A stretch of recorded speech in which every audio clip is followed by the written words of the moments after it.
그러므로 함께 하늘의 부르심을 받은 거룩한 형제들아, 우리가 믿는 도리의 사도이시며 대제사장이신 예수를 깊이 생각하라.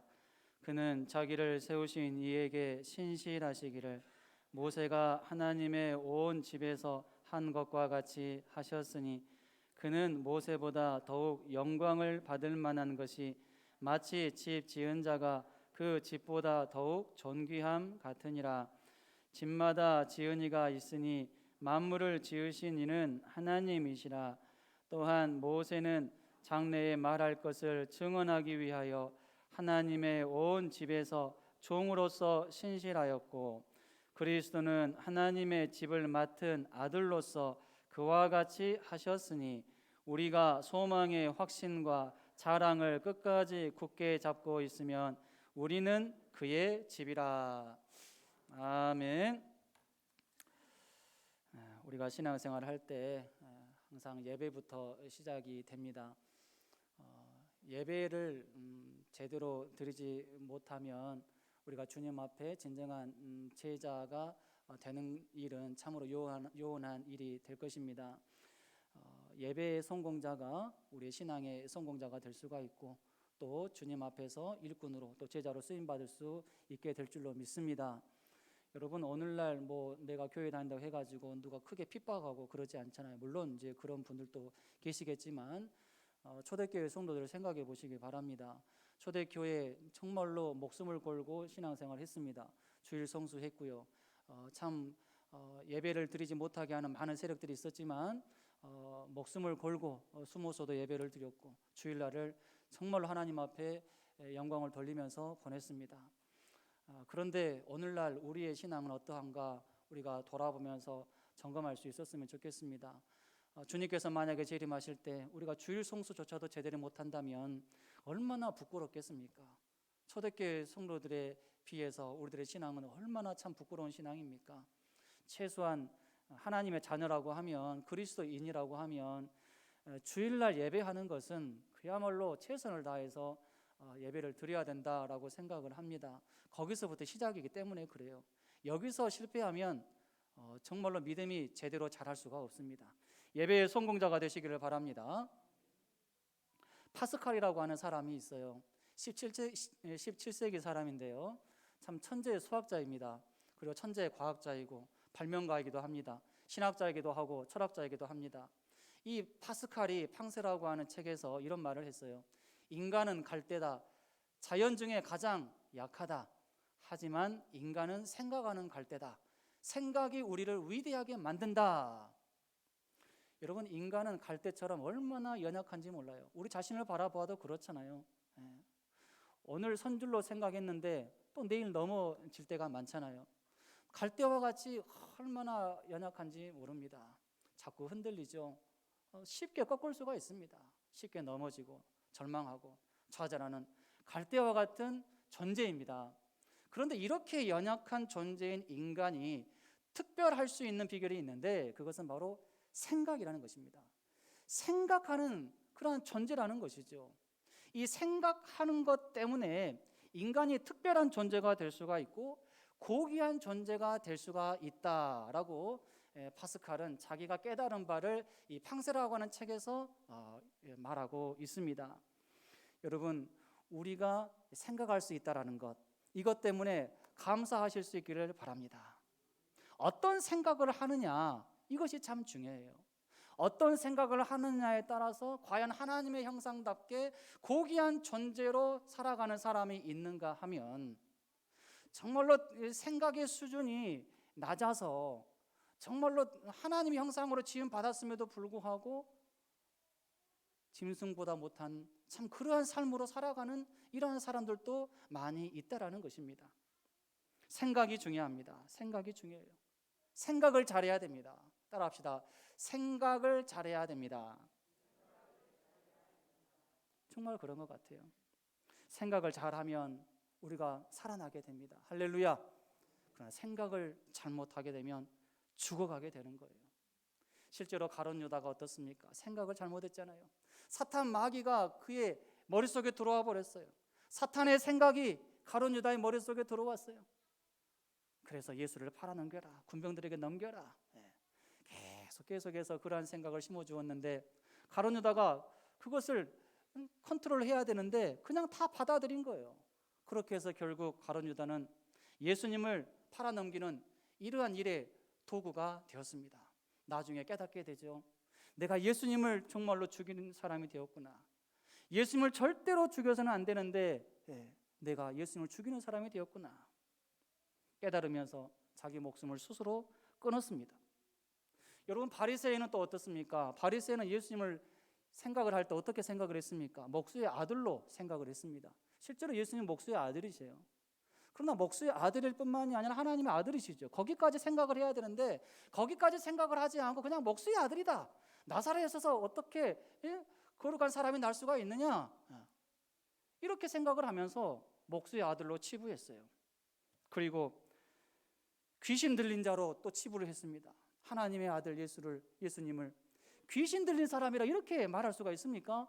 그런데 배웠다라고 하는 사람들, 바리새인과 종교 지도자들이 예수님을 향해서 그렇게 말했어요. 귀신 들렸다, 너는 귀신 들렸다.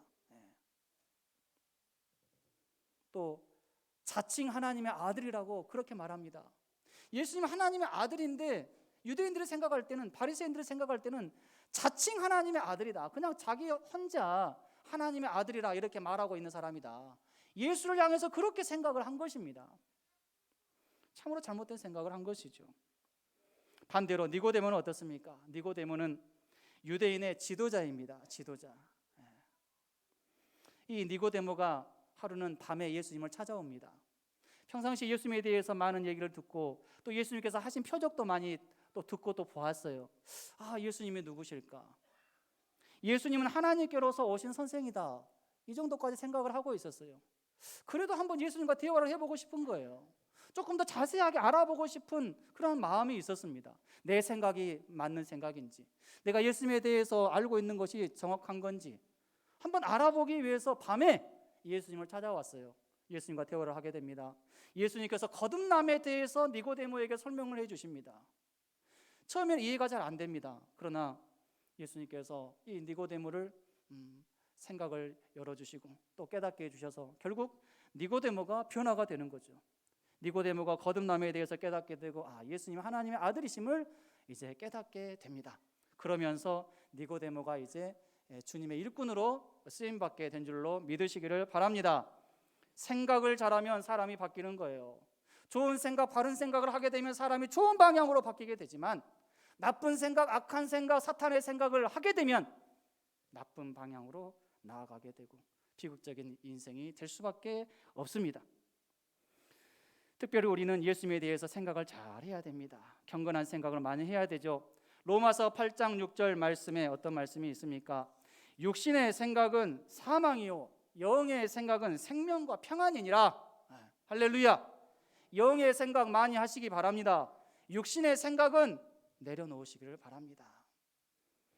로마서 12장 3절 말씀입니다. 마땅히 생각할 그 이상의 생각을 품지 말고 오직 하나님께서 각 사람에게 나누어 주신 믿음의 분량대로 지혜롭게 생각하라. 마땅히 생각할 것만 생각을 하라는 거예요. 생각해서는 안 되는 것 생각하지 말라는 것이죠. 잘 컨트롤하라는 말씀입니다.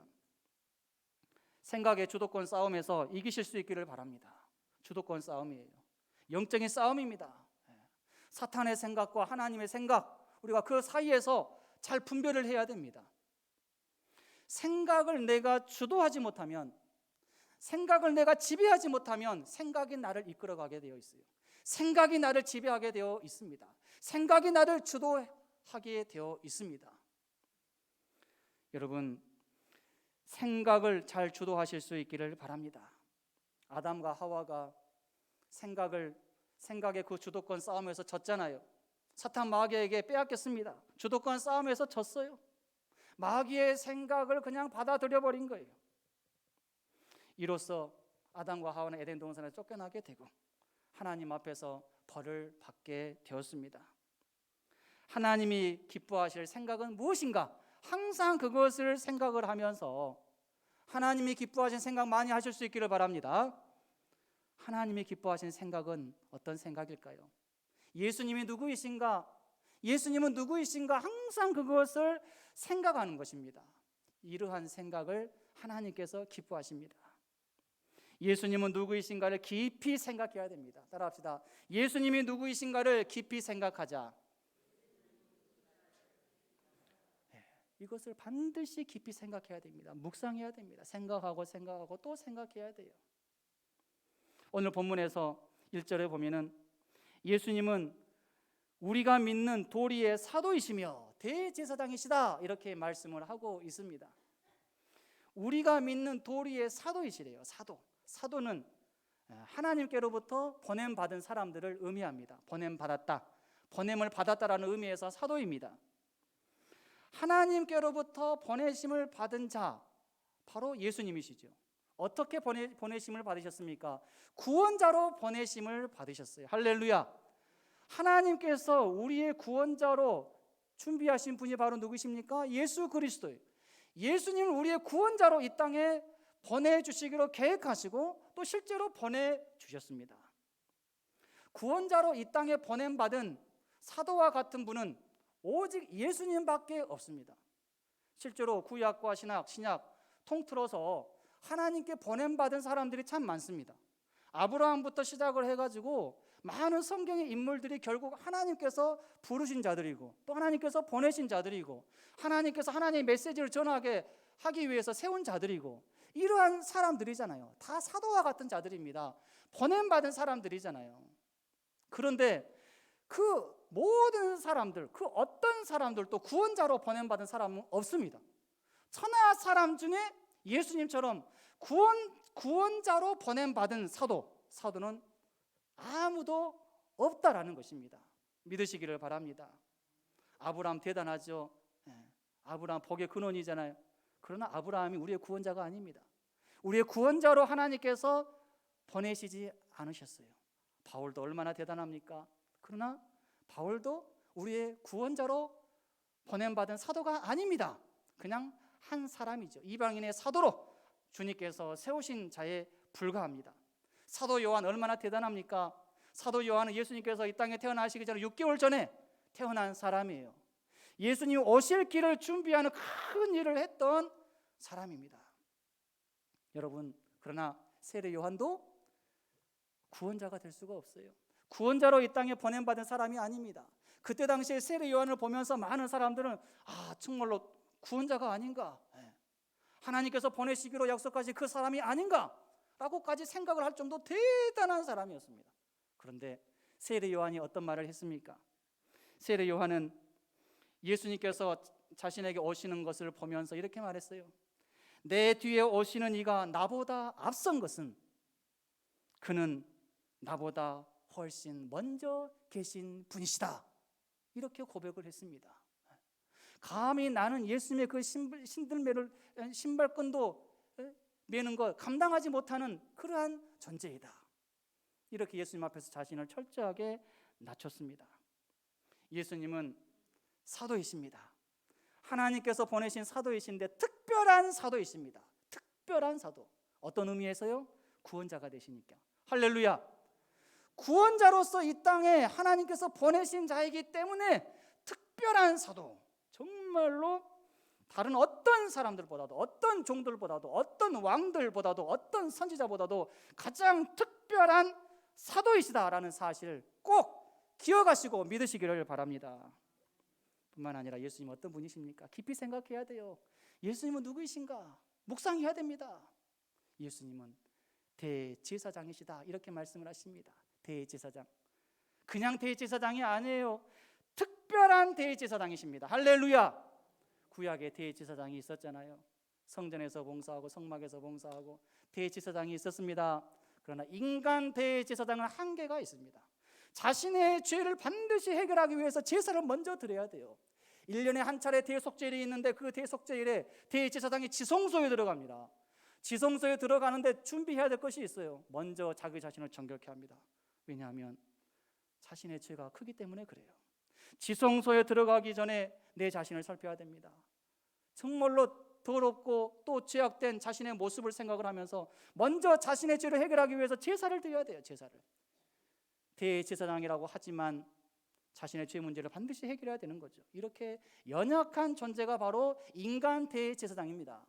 그런데 예수님은 어떻습니까?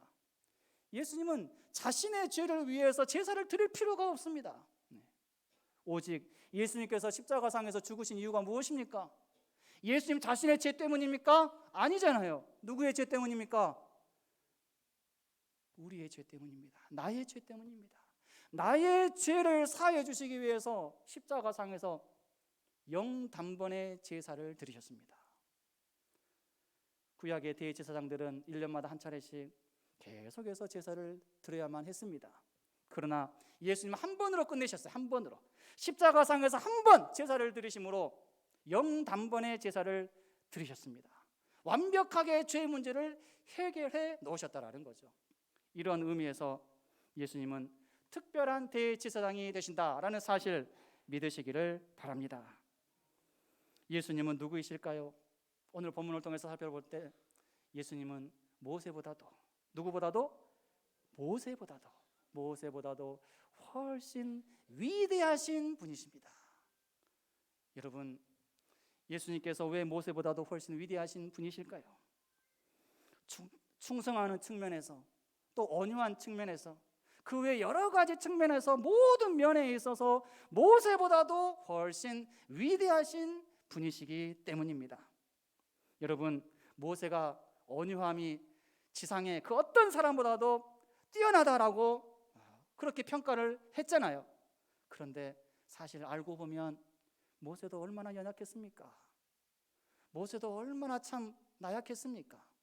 떨기나무에서, 호렙산 떨기나무에서 하나님께서 모세를 부르시고 모세에게 사명을 주셨잖아요. 내가 너에게 사명을 줄 테니까 애굽에서 고생하고 있는 내 백성을 구원시켜라. 아니, 하나님 보낼 만한 자를 보내세요. 저는 말을 못합니다. 저는 절대로 그 역할 못하겠습니다. 계속해서 못하겠다고 하잖아요. 참 부족한 모습이죠. 나약한 모습입니다. 또 어떻습니까? 무리바 물가에서 무리바 그 반석을, 그곳에서 이 모세가 반석을 2번 쳤잖아요. 화가 나가지고 감정을 컨트롤하지 못하고 그 무리바 물에서 그 반석을 2번 쳤습니다. 2번 쳐서는 안 돼요. 그냥 하나님께서 명령만 하라고 그랬어요. 그냥 말로만 해가지고 반석에서 물을 내라 말씀하셨는데 모세는 화가 나가지고 그 반석을 향해서 지팡이로 2번 세게 내리쳤어요. 물은 나오기는 나왔지만 이 일로 인해서 모세는 가나안 땅에 입성하지 못하게 됩니다. 온유하다라고 했지만, 온유함이 지면의 모든 사람보다 승하다라고 인정을 받았지만, 그럼에도 불구하고 모세는 나약한 사람이었습니다.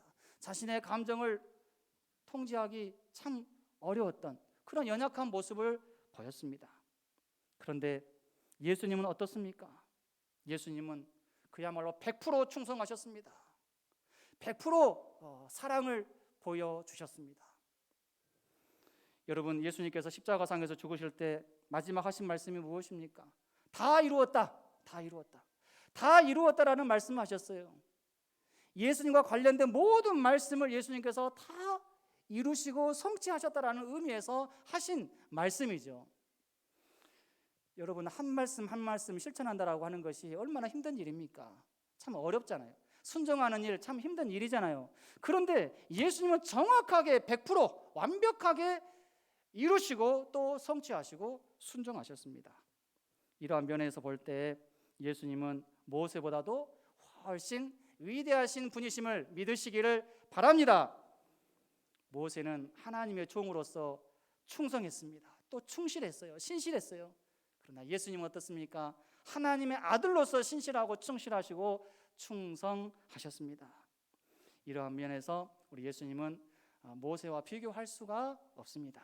모세보다도 훨씬 뛰어난 분이시죠. 또 예수님은 모세보다도 훨씬 더 영광을 받으실 분이십니다. 오늘 3절에서 그러한 부분들에 대해서 잘 말씀하고 있어요. 모세가 정말 대단한 사람입니다. 일반 사람들이 경험해보지 못한 일들을 경험한 사람이에요. 모세는 시내산에서 40일 동안 하나님과 교제했던 사람 아닙니까? 시내산에서 40일간 교제하고 내려오니까 사람들이 모세의 얼굴을 보니까 빛이 나는 거예요. 하나님의 영광이 얼굴에서 나타나게 되는 것입니다. 그것을 보면서 모세가 얼굴을 가리는 거죠. 수건으로 가립니다. 그런데 그 영광이 계속 갔습니까? 아니에요. 사라졌습니다. 금방 사라졌어요. 모세가 하나님의 영광을 경험을 했는데 모세가 하나님을 직접 뵈지는 못했어요.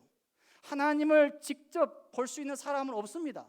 하나님을 보는 순간 모든 사람은 죄로 인해서 죄인이기 때문에 죽어야만 하기 때문에 하나님의 영광을 제대로 완벽하게 다 보지는 못했습니다. 하나님의 본체가 아니죠. 모세는 인간이기 때문에, 사람이기 때문에 그렇습니다. 영광스러운 그 경험을 했지만 그럼에도 불구하고 모세는 인간이죠. 죄인입니다. 그러나 예수님은 어떻습니까? 예수님은 요한복음 1장에 보면은 그야말로 하나님이심을 우리에게 강력하게 증거하고 있습니다. 예수님은 하나님의 본체이시다. 하나님이시다. 말씀이 육신이 되어 우리 가운데 거하심에 우리가 그 영광을 보니 아버지의 독생자의 영광이요 은혜와 진리가 충만하더라. 할렐루야. 예수님은 하나님과 동등하신 분이시다. 예수님은 하나님이시기 때문에 영광을 세세무궁토록 받으시는 그러한 분이시기 때문에 모세와 비교할 수가 없다. 이러한 분이시다. 우리가 계속해서 깊이 생각할 수 있어야 됩니다.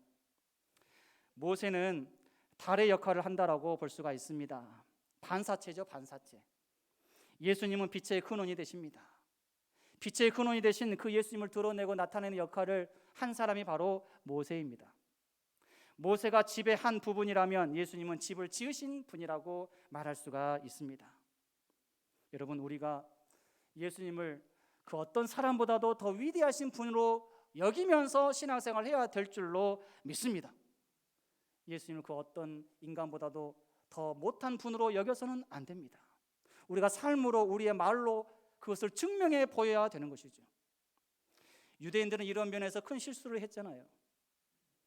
예수님을 인간 그 어떤 모세나 다윗이나 엘리야보다도 더 못한 사람으로 여겼습니다. 실제로 예수님의 제자들도 변화산에서 어떤 일을 경험을 하게 됩니까? 모세와 엘리야가 나타나서 예수님과 대화하는 그 모습을 보게 됩니다. 그리고 하는 말이 초막셋을 짓되 하나는 주를 위하여, 하나는 모세를 위하여, 하나는 엘리야를 위해서 짓겠습니다. 그렇게 지을 수 있도록 도와주세요. 허락해 주세요. 예수님께 그렇게 말을 했어요. 여러분, 그 말을 우리가 생각해 보면 결국 이 제자들은 예수님을 모세와 엘리야와 동격으로 생각을 했습니다. 동격으로 생각을 했다라는 말은 이들이 생각할 때 그야말로 예수님의 그 위치를 깎아내린 것과 같습니다. 모세와 엘리야와 똑같은 분으로 예수님을 생각했다라고 하는 것은 예수님이 입장에서 보았을 때는 이것이 상당히 기분 나쁜 일이죠. 예수님을 깎아내린 것입니다. 이렇게 유대인들은 예수님을 인간 지도자보다도 더욱더 낮게 보고 또 낮게 여기는 이러한 실수를 했습니다. 우리는 이러한 실수를 해서는 안 될 것입니다. 변화산 사건이 이제 마무리되면서 성경에 어떤 말씀이 있습니까? 오직 예수 외에는 아무도 보이지 아니하더라. 이런 말씀이 있어요. 오직 예수 외에는 아무것도 보이지 아니했더라. 여러분, 오직 예수 신앙으로 살아가시기를 바랍니다. 오직 예수님을 가장 깊이 생각하면서 신앙생활 할 수 있어야 됩니다. 그렇게 할 때 하나님께서 기뻐하시는 것이죠. 마지막으로 우리는 예수님께 대한 확신과 자랑을 가져야 됩니다. 확신과 자랑이 있는 이러한 신앙이 되어야 되는 것이죠. 어떻게 확신과 자랑을 가질 수가 있을까요? 예수님을 깊이 생각을 하면 확신과 자랑을 가질 수가 있습니다. 반드시 그렇게 해야 돼요. 예수님을 깊이 묵상을 해야 됩니다. 예수님의 말씀을 묵상을 해야 되고 예수님이 누구신지를 많이 묵상을 하면 확신과 자랑을 가질 수가 있어요. 예수님의 제자들을 생각해 보시기를 바랍니다. 예수님의 제자들은 처음에 어떠했습니까?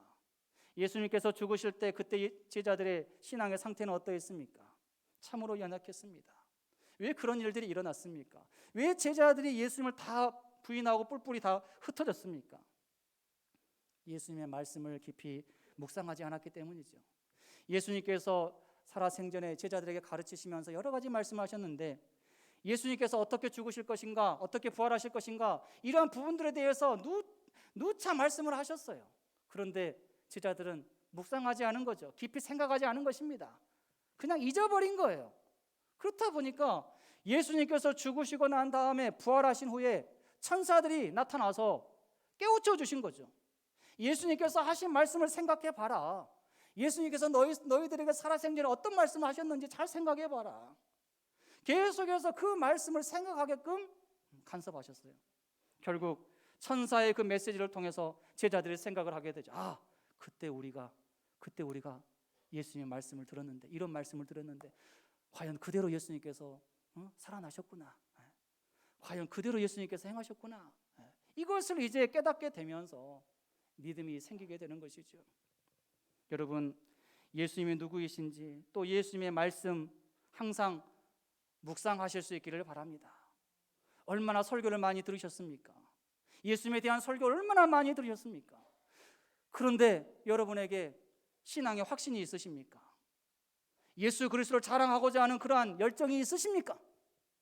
확신과 자랑이 없다면 더 묵상을 하시기를 바랍니다. 여러분, 우리가 예수님에 대해서 아는 것으로 그쳐서는 안 됩니다. 아는 그 지식이 이제는 가슴으로 내려와야 되고, 이제는 행동으로 옮겨지는 그러한 지식이 되어야 된다는 것이죠. 확신이 있는 사람은 그 누구도 제어할 수가 없어요. 제자들 한번 보세요. 확신이 없었어요. 예수님을 제대로 묵상하지 못했기 때문에 확신이 없었고 자랑하지 못했습니다. 나는 예수님의 제자다라고 감히 말하지 못했어요. 숨기 바빴습니다. 문 잠그기 바빴어요. 도망가기 바빴습니다. 무서워 벌벌 떨기 바빴어요. 헌신이라고 하는 것은 기대할 수 없는 참으로 연약한 신앙이었죠. 그런데 어떻습니까? 이들이 확신을 가지게 됩니다. 부활하신 그 주님을 만나게 되면서 확신을 가지게 되면서 자랑하게 됩니다. 가는 곳마다 예수님을 증거하고, 가는 곳마다 나는 예수님의 제자다, 나는 예수님께서 세우신 사도다, 이것을 강력하게 증거하면서 감옥에 갇혀도 그것을 증거하고, 어디에서 무엇을 하든지 간에 확신과 자랑을 하는 이러한 신앙으로 나아가게 된 줄로 믿으시기를 바랍니다. 확신이 있는 사람 되시기를 바랍니다. 확신이 있는 사람은 강력합니다. 무서워 벌벌 떨지 않아요. 코로나 앞에서도 두려워 벌벌 떨지 않습니다. 자기가 해야 될 일, 내가 해야 될 일 무엇인지 그것 생각하고 거기에 집중하면서 신앙생활을 하는 것입니다. 확신과 자랑을 가지면 하나님의 집이 된다라고 6절에서 말씀을 하고 있습니다. 여기서 하나님의 집은 그리스도인 교회, 또 하나님의 자녀, 하나님의 권속, 하나님의 영이 거하는 자, 이러한 의미가 있습니다. 고린도전서 3장 16절 말씀 함께 읽겠습니다. 너희는 너희가 하나님의 성전인 것과 하나님의 성령이 너희 안에 계시는 것을 알지 못하느냐. 하나님의 영이 거하는 자, 그를 가리켜서 하나님의 집, 또 그리스도인, 또 교회, 이렇게 말을 합니다. 확신과 자랑을 가지면 하나님께 인정받는 사람이 될 수가 있습니다. 누군가가 나를 믿어주면 얼마나 고맙습니까? 하나님께서도 마찬가지입니다. 하나님의 자녀들이 하나님을 믿고 신뢰하면 그것만큼 기분이 좋은 게 또 있겠습니까? 여러분, 하나님께 믿음을 주는 사람이 되시기를 바랍니다. 하나님께서 어떤 일을 맡길 때 믿고 맡길 수 있는 그러한 사람이 되시기를 바랍니다. 하나님은 이런 사람을 찾고 계십니다. 하나님께서는 우리에게 직분을 주셨어요. 그 직분을 주실 때 믿고 맡기신 것입니다. 믿고 그 직분을 주신 거예요. 그러면 우리가 그 직분을 잘 감당해야 되지 않겠습니까? 직분을 주신 그 하나님 실망시키는 이러한 직분자가 되어서는 안 될 것입니다. 확신과 자랑을 가지시기를 바랍니다. 그래서 하나님께 인정받는 사람이 되시기를 바랍니다. 여호수아와 갈렙의 신앙이 바로 그러한 신앙이었습니다. 인정받았어요. 어려운 상황 가운데서 하나님을 신뢰했습니다. 하나님께서 가나안 땅 주신다고 하셨으니까 그 땅에 아무리 강한 민족이 있더라도, 거인과 같은 족속이 있다 하더라도 우리는 능히 그 땅을 취할 수가 있다, 확신과 자랑을 가졌더니 하나님께서 여호수아 갈렙의 신앙 인정해 주셨습니다. 칭찬해 주셨어요. 라합도 마찬가지입니다. 기생 라합입니다. 기생 라합인데 하나님의 소문을 들었습니다. 하나님께서 행하신 일들을 귀로 들었어요. 거기에 목숨을 겁니다. 살아계신 하나님을 확신합니다. 신뢰합니다. 결국 이 하나님께서 기생 라합을 통해서 얼마나 큰 일들을 이루셨습니까? 어떤 사람이 길을 잃고 한밤중에 걸어가다가 발을 헛디뎌서 절벽 아래로 굴러 떨어졌습니다. 용케 손을 뻗어서 절벽에 있는 소나무 가지를 잡았습니다. 구사일생으로 소나무를 잡았어요. 이제는 곧 떨어질 것 같으니까 이제 외칩니다. 살려주세요, 살려주세요. 누구 없습니까? 그러니까 하늘에서 음성이 들립니다. 얘야, 내가 있다. 내가 너를 도와주겠다. 내 말을 들으면 네가 살 수가 있다. 제가 무엇을 하면 됩니까? 그러니까 하나님께서 네가 잡고 있는 그 소나무 가지를 해서 손을 떼어라. 손을 떼어라. 손을 놔라. 그 말씀을 하시니까 그 사람이 곰곰이 생각을 하다가 하는 말이, 다른 사람 없습니까? 나를 좀 살려줄 다른 사람 없습니까? 하나님 말고 다른 사람 없습니까? 그렇게 말을 하는 거예요. 아무도 없었어요. 결국 그 밤을 이제 계속해서 그 소나무를 잡으면서 죽지 않으려고 애쓰면서 밤을 지새웁니다. 이제 날이 밝아옵니다. 아래가 이제 보이는데 1m 아래에 보니까 땅이 있는 거예요. 그러니까 1m 위에 지금 자기가 떠 있어서 그냥 살려고 애를 쓴 거예요. 여러분, 하나님께서는 그걸 다 알고 계신 거죠. 아니 그냥 손 놔도 그냥 뭐 살 수 있으니까, 바로 땅이니까. 그러나 그것은 모르는 거예요. 그 사람은 밤이니까 헛수고한 것이죠. 고생만 한 것입니다. 하나님을 믿고 손을 놨으면 참 편안하게 밤을 보냈을 텐데, 하나님을 믿지 못하고 확신하지 못하니까, 신뢰하지 못하니까 그 밤을 정말로 괴로움 가운데 힘들게 보냈던 것이죠. 여러분, 예수님을 깊이 생각하시기 바랍니다. 예수님을 깊이 생각해서 확신과 자랑을 가지는 그러한 신앙으로 나아가실 수 있기를 바랍니다.